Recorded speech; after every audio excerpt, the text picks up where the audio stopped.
Thank you.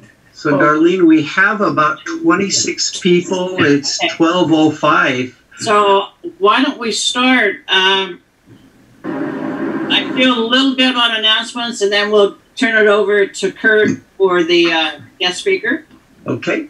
That's okay? You want me to go ahead and mute everybody? Yeah, go ahead.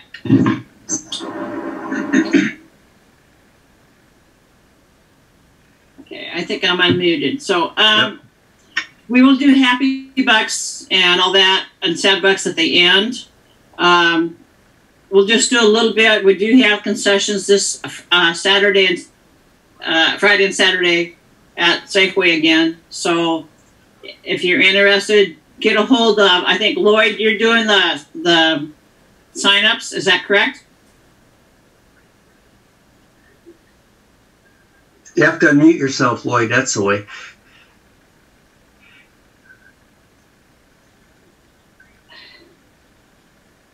Always tell who has bifocals, huh? Yes, he is. Yes, he is. Okay. Thanks, Tom. Hey, Tom. So do you still need people to sign up, Lloyd? Yeah, I do. There'll be few people for Friday and a few more people for Saturday. Okay, all right. So I need for Saturday. I need between 1 and 4, and on Friday I need a few more people from 3 to 6 and 10 to 1. okay. Hey, Lloyd, my sister. Well, I can't hear you, Tom. Yeah. My sisters will be there from 1 to 4 on Saturday. 1 to 4. Yep. Okay. And you can be there from 1 to 4 on Saturday too. Cindy. Okay. Okay. And Yeah. Cindy.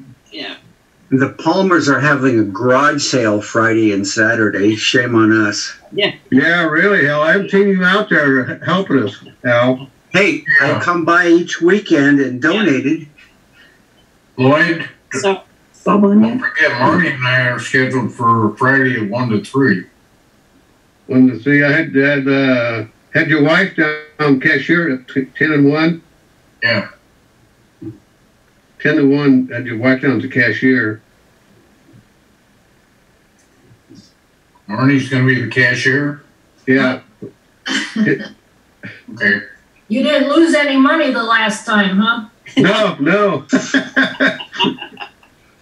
So okay. So why don't we? Darlene, Yes. one left the report here Okay. with me, and it says Longview Pioneers had a great weekend at Safeway selling kilocorn.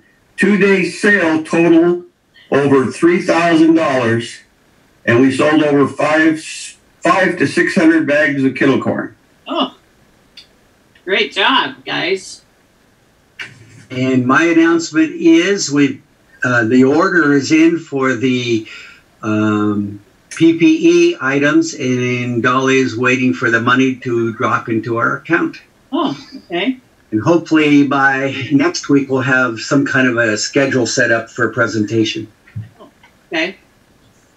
All right. So I will go now to Kurt Ignastu to introduce our guest speaker for today. Thank you. Lions, I'd like you to give a warm welcome to, I have 2 speakers today. Julius Arevalo, he's from the Washington State Department of Transportation. He's on the Kelso design team, and he's been working in that position for 5 years. And we also have Joanna Lowrey. She's from Washington State Department of Transportation as well. She's a Kelso area engineer, and she's been working for Washington State Department of Transportation for about 20 years, and she's been on the projects here for about the last 5 years. So if you guys would give a warm welcome to Julius Arevalo and Joanna Lowrey. Thank you. And are they going to video? You'll have to talk to them about that. Yeah. Here we go. Working on it. Oh, hey. There we go. Perfect. Good morning, everyone. My name is Julius from Washington Kelso office. Before I give an update about the Industrial Way Oregon Way project, Joanna would like to give everybody an update about Washington in general. So go ahead, Joanna. Thank you. Hopefully everybody can hear me. So Can't see you. Can't see you. I keep trying to start my video and it tells me I'm having issues. All right. It's our job to have issues. You're going to get to stare at Julius's screen while I talk, I guess. All right. As most of you probably know, WashDOT gets a large part of our funding from our state gas tax. And since the start of this pandemic, we've seen a large drop in the number of vehicles on the roadway. For the most part, that's a really good sign that people are taking the pandemic seriously and limiting travel and all that kind of stuff. But it does mean that revenue for transportation is down significantly. And in response to the pandemic, a large number of our employees have been working from home. And right now we're planning to continue that through at least January. So if you're ever at any of our buildings or facilities trying to find people, we may be scarce on the ground. Most of us will still be at home. We've also had to implement furloughs. There have been some scheduled pay raises that have been canceled and tightening down on things like consultant contracting in general. We're trying to reduce our overall spending by 15 to 20% to match up with the revenue projections that have been coming out due to the pandemic and the economy in general. So some of that will come by cutting down or deferring on projects, but we're going to continue with the furloughs. We're going to have a hiring freeze in place for quite some time, some more extended teleworking. There are some of our facilities that we lease, and we're going to be moving out of a lot of those facilities as people continue to telework. All of this is in an effort to save more taxpayer dollars so that we can focus on our priorities, which are maintaining our highways. How does this affect a project like IWOW, the one that we're talking about with you today? Well, it is funded by the Connecting Washington gas tax. And because of the way it's funded, it's done through bonding issued by the state treasurer. And the legislature identifies those projects as capital projects that are eligible for bond funding. And only the legislature can change those projects. So this project right now is on track and we're continuing to move forward. If the legislature identifies that project as one that we need to slow down, we'll see that during legislative action in this coming season. We've talked about, trying to defer or cancel projects. Well, those projects that are bonded, if we were to move them out, the savings can't be put to other projects. So we're having to get kind of creative with how we're working to save money for the agency and for the important parts of our projects. So I wanted to kind of lead in with that, everybody knowing that the economy is struggling right now and we have this pandemic, but we're still talking about this project that is very expensive. It's $85 million is our budget right now. And so if there's any questions about that, I'm happy to answer it. Otherwise, I will hand it over to Julius.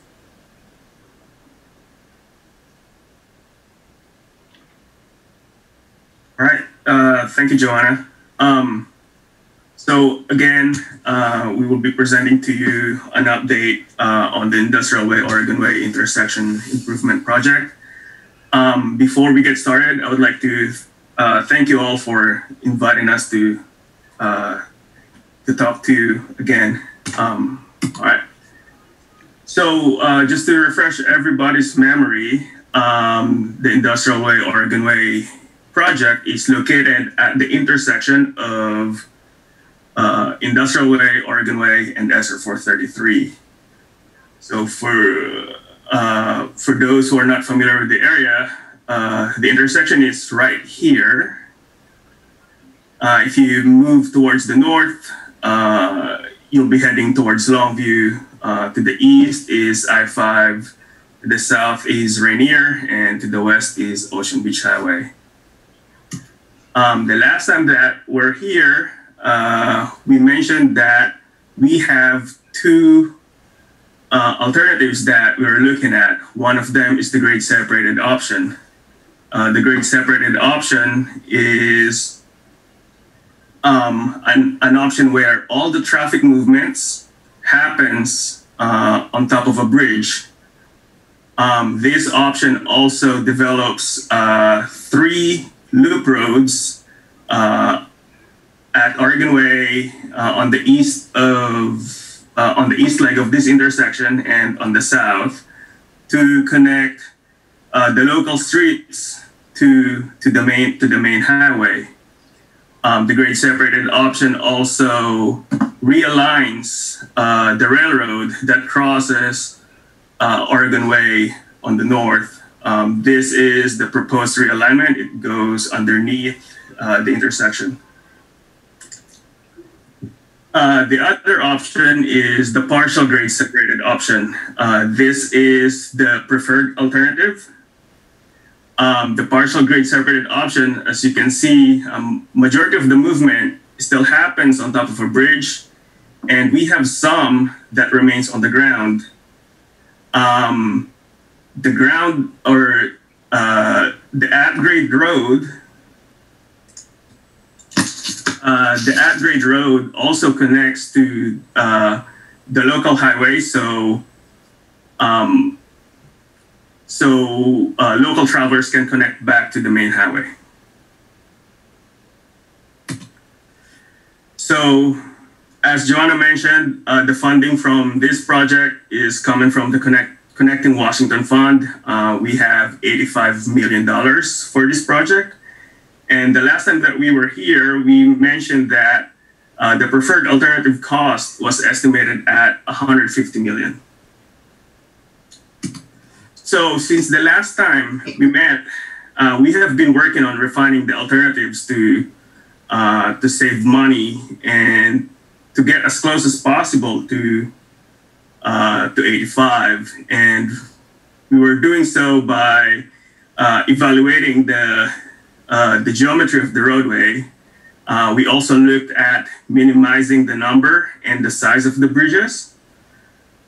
We also started looking at our impacts to the adjacent property and how we can mitigate them, and overall just minimizing the project footprint. And so we looked at we evaluated the grade separated option and the partial grade separated option, and we found that by refining the grade separated option further, we can save some money. So on your screen, you can see the overall footprint of the grade separated option. And as I mentioned, we have a loop road on the north leg, on the east leg, and on the south leg of the intersection. And one thing to note about this old option 2 is that we have 1, 2, 3, and 4 bridges that are complex, and they're pretty big. And so the refinement now looks like this. As you can see, the north leg, instead of touching down near Alabama Street, we were able to touch down just right past the ditch. We've also gotten rid of the 2 bridges, and 2 of them are complex 1, and we were able to realign the roadway geometry enough that we can use these smaller type bridges.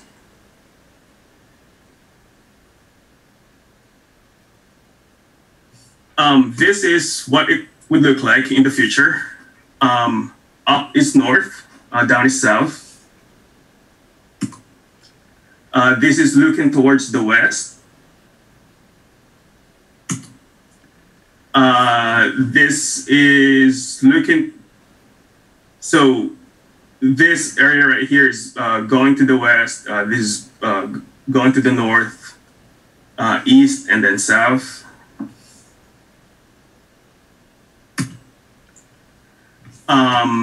This is heading south. Excuse me.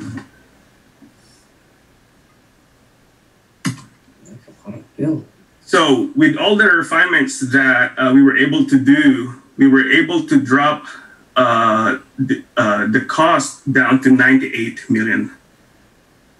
Again, like Joanna said, the 85 million budget is locked in, meaning that the legislature won't give us more money. And so to cover that $30 million over,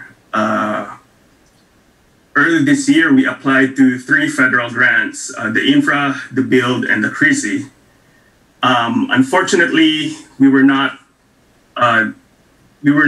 being awarded any grant from the infra.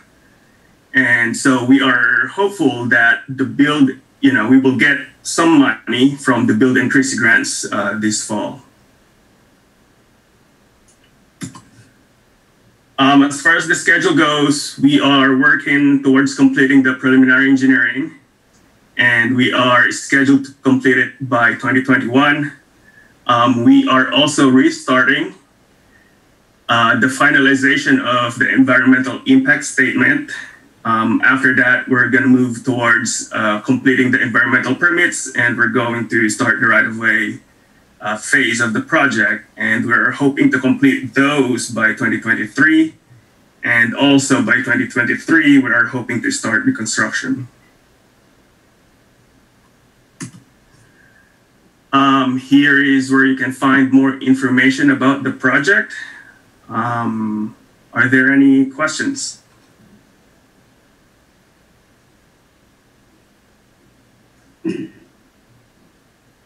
Kurt? Yes, the question I have is if you get the grants that you've applied for and you can make up that $13 million difference, when is the estimated construction start time? When would we be looking at getting this started? And when you do construction, is the bridge to Rainier going to be closed down? I don't think we will be able to close the bridge to Rainier just because it is, I believe it's the only way that people from that side of Oregon can get to I-5 or to the interstate. As far as the start of the construction, if we get the money this fall, then we are hoping to start the construction on 2023. So, great. Anybody else with questions? Lowrey? She mentioned that there's much traffic. I mean, I've been on the freeway a couple times. It seems like there's a lot of traffic on the freeway. We are starting to see the numbers come back up, but during April and May, we were seeing 25 to 30% decreases on some of our major freeway crossings. Okay. Ken? Yeah, just one question, and I've dealt with this for quite a while, talking about some of the things. When we look at the southbound from Industrial Way south over the Rainier Bridge, what are we taking precaution in with this new highway coming through and narrowing down, creating a logjam going across the bridge again? I didn't see anything in this presentation today about how they're going to funnel that into one little group. I'm not sure that I fully understood your question. You're like metering the traffic to keep backups. Is that what you're asking about? Yes, we're going to put this new roadway in, expand the lanes, but it's going to narrow down into the 2-lane bridge. Yeah, so the replacement lanes that we're talking about, we are going to add turn lanes and things like that, but we're not adding a number of lanes or really much capacity to the existing intersection. The main benefit will come from separating the train traffic from the vehicle traffic. So it will make some improvement, and we'll have some better signal timing and some more predictability. But you're right, it is still going to be a bottleneck at that bridge, and there's not a lot we can do with that right now without being able to, make modifications to the bridge. Build a new bridge. Or build a new bridge. Okay, I was just curious. That's going to create quite a bottleneck over that bridge. Anyhow, thank you. Jim Waters, did you have a question? I just wondered how long they project that they will take this project from the start, when they start the construction, to the end. Yeah, we are anticipating that the construction of the project will take at least a couple of years. Okay, thank you. Robert? I was kind of curious. That bridge is like 90 years old now. At some point, it's going to have to be replaced. Does this plan include future alignment with the new bridge if it ever gets done? We certainly thought about that, and it would not preclude putting in a wider bridge and being able to accommodate it. Okay. Anybody else? Hal? Yeah. Are you also working on the West Kelso to Ocean Beach Highway project, or is that solely Kelso? We're assisting them with some of the planning of that one. I'm not into the details on it for sure. Just wondered if you knew what schedule it was on. No, I do not. I have a question. What happens if your extra grants don't come through for the $30 million? 13.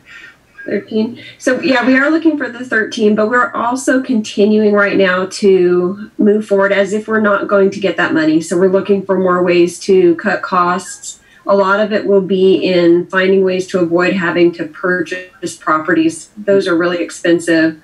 And we're still looking for ways to make those bridges less expensive. The more simple that we can make them, the cheaper they'll be to construct. Okay. Does anybody else have any questions?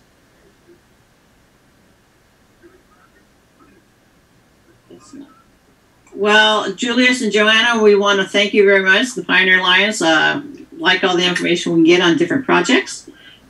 So thank you for taking the time today to give us an update on the project.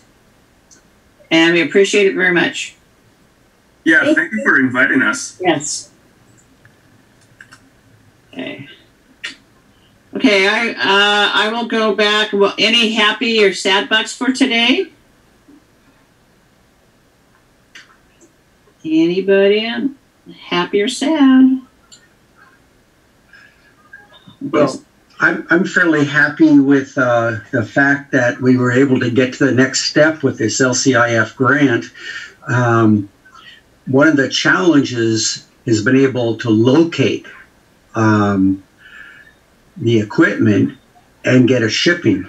I would say 75% of it is supposed to be here by tomorrow. Other 25% is on back order until December. And so it's real clear that this kind of equipment is in high demand and will really help our first responders. Okay. Steve?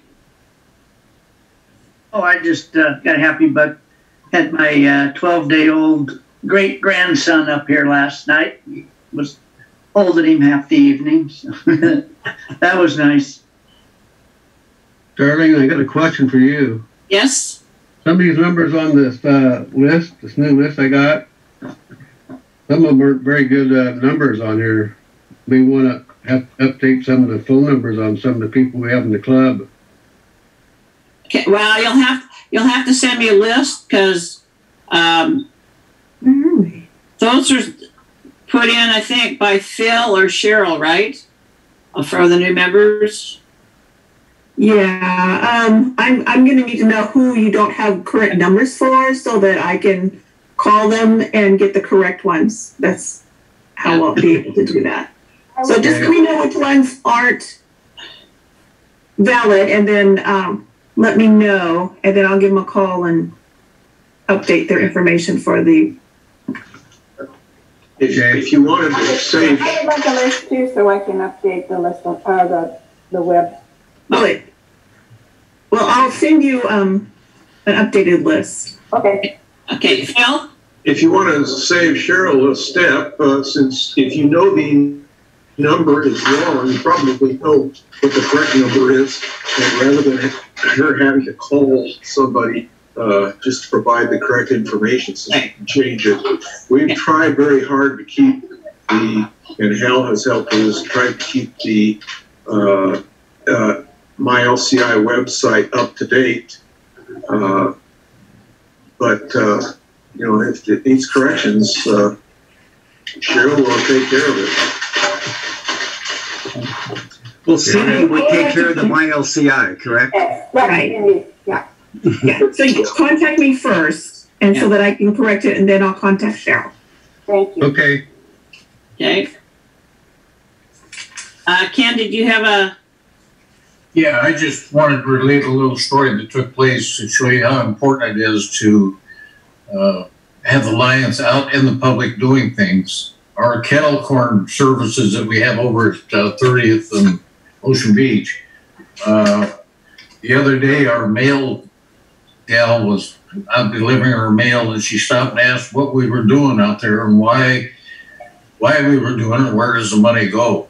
So we had a little discussion about it. She turned around and handed me a $20 bill to give to the Pioneer Lions Club for her effort. She does not like kettle corn, but contributes to our efforts. Now that's a prime example of what it looks like when the community sees Lions out doing these things in the public. Yes, she doesn't like kettle corn, but she likes Lions. Yeah. Well, I know just like on Saturday, I was there and a lady came up and said, here's $11, but she didn't want kettle corn. She says, no, I'll be back later. You know, you guys are a good service organization. I want to donate this. So we are getting a number of donations just like here. You know, if their bill is maybe, $11, they give us a $15, keep the change, So, Tom? Just to let you know that last weekend we also gave out 6 new applications to people that drove up that are interested in Lions. So I put a whole packet in their thing, so now we can give them out whenever anybody asks. Well, good. And just to thank everybody for last weekend, it was I know it's going to be hot this weekend, so be prepared. Okay. It's not supposed to be too bad on Friday, but I heard Saturday's supposed to be 95, so have a lot of water. Yeah. Are we selling water also there? No, just for us to drink. No, I was just thinking. Oh, that'd be a good idea. Since our cost on those are like 30 cents, so we sell them for $1. I mean, it's almost not quite as good as caramel corn. No. Is it profitable at all to have soda? I don't think we can do that because the store sells soda. Oh, that's right. Conflict of interest. Yeah. Ken? I was just going to say the same thing. Safely sell soda and water. We can sell it. Yeah. Hey, they sell caramel corn too inside. Not kettle corn. Yeah. Not the type of fresh kettle. Not fresh like ours. Right. Marilyn? President Darlene, is there someone in the group that has organized the kettle corn that would be willing to write up a little explanation on that? We could promote it with our district service chair.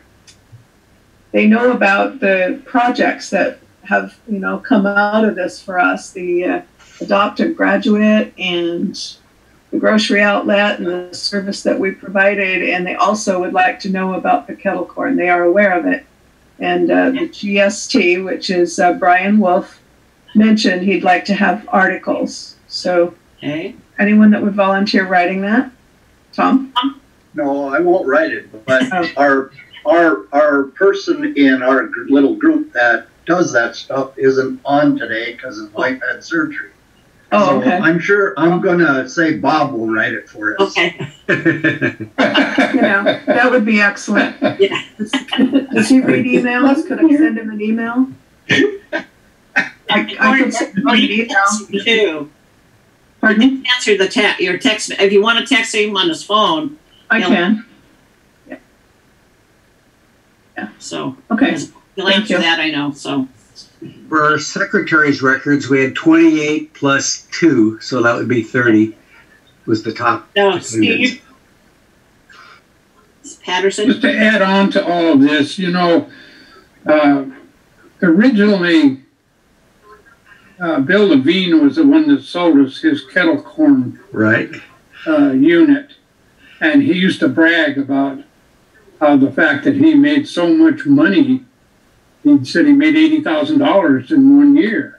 Well, what we're seeing with the Safeway thing is what helps a Lions Club grow. And with all of the new people coming up and asking for applications, this could be our saving grace. I'm telling you that. I'm telling you. I'm telling you too, lady. That kettle corn could carry us for all of the monies that we wish to donate, particularly our scholarships and all of our generous community projects that we like to invest in. I think this is, as long as we can do it, let's milk it, because it's going to be our saving grace. That chuck wagon, all of the monies that we raise with that chuck wagon, we're not able to do that at all. So if kettle corn could do it, hey, more power to them. An observation is it seems to make more net money than the concession stand. Is that right or wrong? No, it does. Yeah, okay. And so this is wonderful. And I think with it last week and this week, it's all profit, because the week before what they bought, we made more than what they bought in items that we needed. So we are, couple weekends, we are making all profit. So it's kind of nice that way. Dwayne?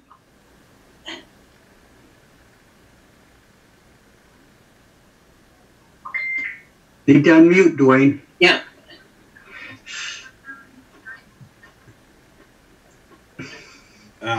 Cable TV will start showing our Superior Court judges video starting tomorrow at 2 p.m. and usually they play it numerous times over the next few weeks. So we are getting some publicity.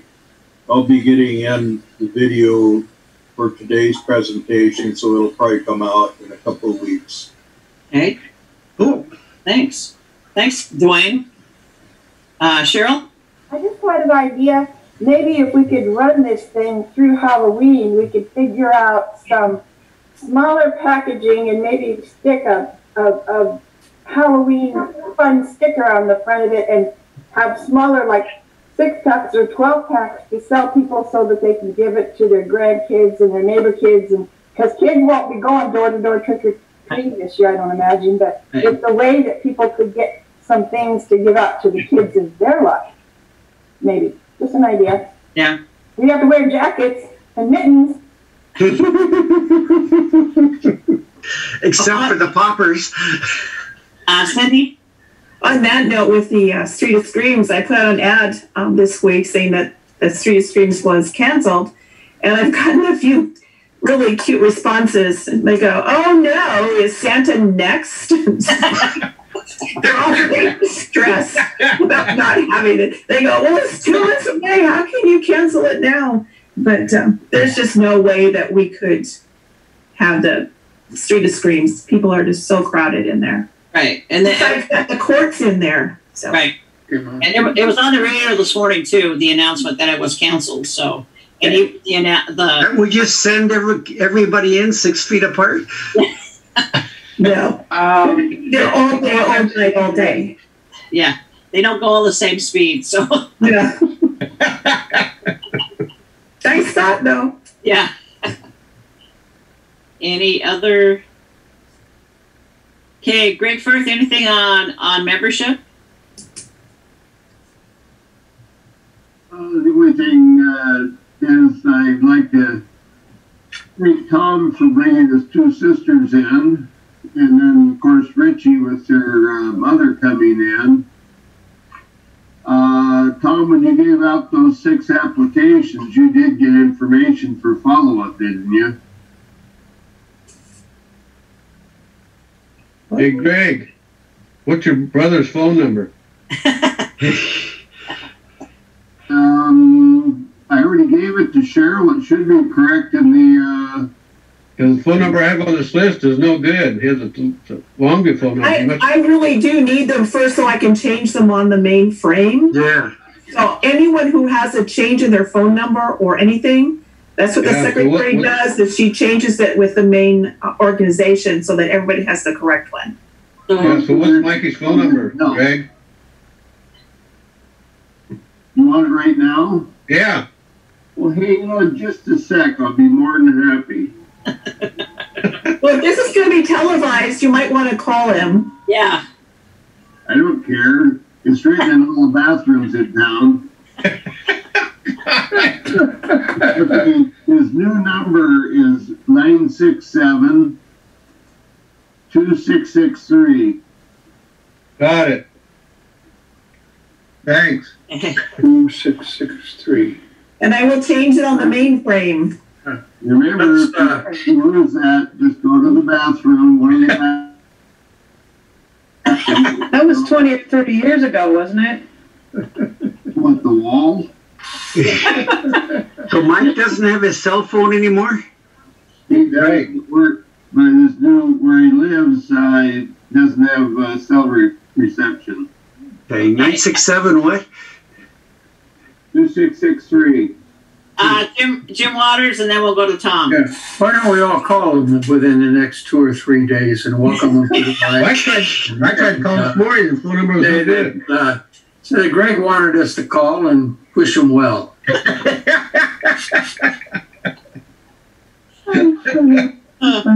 Tom? Into Greg's question, what I did was I gave him my business card, or the little card that we got. I gave him that information with the application. Okay. And of course you got their names and their phone numbers.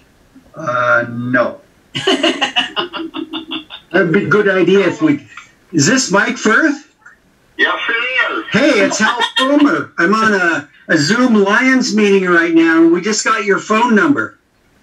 Oh, yeah.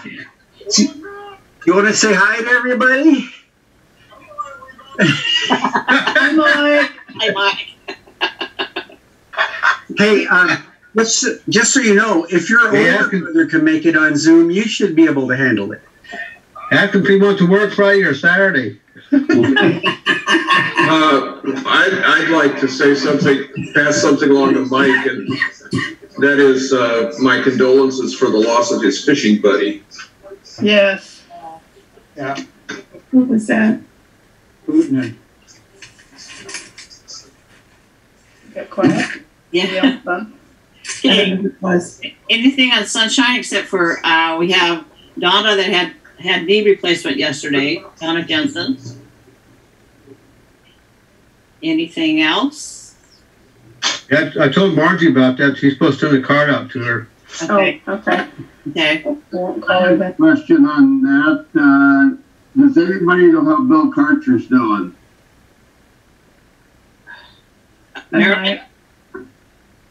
I don't know any immediate information, but I do know that he had been moved to a location that was permanent for his care. So I can follow up on that very easily. I'll check in with Brian Wolf, Dawn, Vancouver Dawn people. Okay. Anything else on Sunshine? Ken, do you have anything for Zone?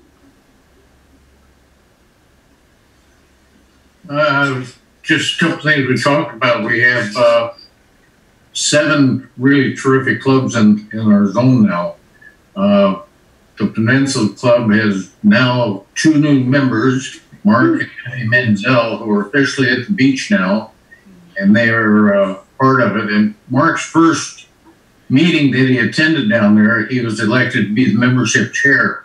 I told him he needs to get in course so he can learn how to do this job.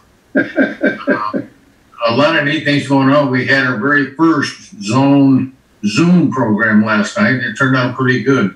I was kind of leery if it was going to work right, but we all had a good time, and we've been meeting with the presidents of the clubs, talking about what we can and can't do. So things are moving along pretty smooth. The governor's meeting with Castle Rock, his official visit was canceled due to this coronavirus thing. They were going to have a picnic with Vader and Castle Rock, but that has been canceled. So we're waiting to find out where we're going to go with all of these official government or governor visits. And we're going to have our zone meetings. The zone conferences will all be on Zoom for now. We've already got them pretty well scheduled, and things look pretty good. So we're moving along pretty good. Everybody is really getting involved and looking at things in a different light. Okay. Marilyn was there last night. She has anything to say. Did you say you wanted me to say something? No. I want to say this, Ken, you're awesome. Offering a zone meeting to all of his clubs in the zone and helping them online is just terrific. So Longview Pioneer Lions and so few other clubs are the forerunners of Zoom meetings. But it's going to really help, I think, keep us connected. And what I see is more teamwork among Lions, all the clubs, than I've ever seen before. So, you know, the blessing of being forced to be electronic. Yeah. Yeah. Ray? Yes, this goes to Ken. Ken, I need to know when your zone meetings are, so I'd like to attend those. Me too. I will put you on the invite list. As well as I. Anybody that wants on it, send me an email that you want on, and I'll put you on the invite list. Or Ken, you could send it to me and I could put it in the roar so everybody will know. I don't know how many people you want at your meeting. Okay. I'll make sure we're excited. If anybody wants to attend those meetings with us on Zoom. Right. And I'm sorry I missed your Zoom meeting last night. I would have loved to have been there, but I guess I didn't read it soon enough. Sorry. Marilyn? Well, we had one, and we're going to meet once a month. I saw that. Great job. And just kind of socialize on Zoom with each other in the zone, so we know what everybody's doing. Yeah. I just wanted to ask Greg if he would like to receive the district newsletter. Yes. Okay. And then, Ken? Yes. I'm going to develop a president and secretary list and get the flyer out for the project, the pilot project. So we will make sure that all that takes place when we start these meetings, to where we talk about what we need to do. Correct, but it will be out to you. It'll be available to you, the flyer. we will get all the information out. So if anybody wants to attend our Zoom zone meetings, they're perfectly welcome to attend. Thank you. Thank you. Okay. Okay, just remember, Friday, Saturday, we're at Safeway. If you have time to donate an hour or so, get in touch with Lloyd. It's probably got some slots still open yet. It's going to be hot on Saturday, so be prepared. Anything else for anybody? Okay, I guess then I will adjourn this meeting. Thanks today, people. And have a big ticket out there. All right. See you next week. So, Kurt, do we know what next week's program is? Yes. Yes. Next week we have a couple of speakers from the PUD to tell us what's going on with our PUD money in this pandemic. Okay. It's in the newsletter. Yeah. Yeah. Yeah. It's always good to announce it. I don't have a speaker for the last Tuesday. That still is for club business, right? That's for awards. Awards, yes. Right. Okay. Yeah. Okay.